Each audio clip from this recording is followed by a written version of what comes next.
วิธีการปฏิบัติเพื่อความเป็นพระอริยเจ้าปรมัตถ์หาปรมัตถ์ปรมัตถ์เห็นปรมัตถ์ปรมัตถ์ได้ปรมัตถ์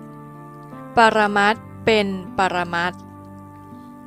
คำว่าปรมัตถ์หมายถึงความจริงอันสูงสุดที่มีอยู่ไม่เปลี่ยนแปลงคือธาตุสี่ประกอบด้วยธาตุดินธาตุน้ำธาตุไฟธาตุลมธาตุสี่นี้รวมตัวกันเรียกว่ารูปผู้ที่รู้อาการที่แสดงออกของธาตุสี่เรียกว่ามโนวิญญาณ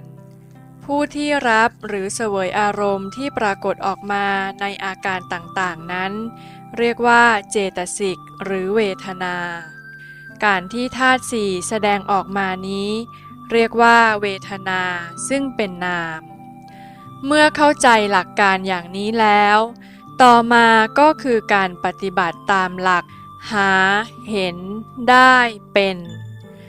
การหาปรมัตถ์คือการใช้สัมมาสังกัปปะค้นหาหรือพิจารณาว่าเป็นอนัตตาการเห็นปรมัตถ์คือการใช้สัมมาทิฏฐิเห็นปรมัตถ์เป็นอนัตตานั่นเองการได้ปรมัตถ์คือมรรคเกิดขึ้นมาตัดอัตตทิฏฐิขาดไปเป็นปรมัตถ์คือการบรรลุธรรมเป็นพระโสดาบัน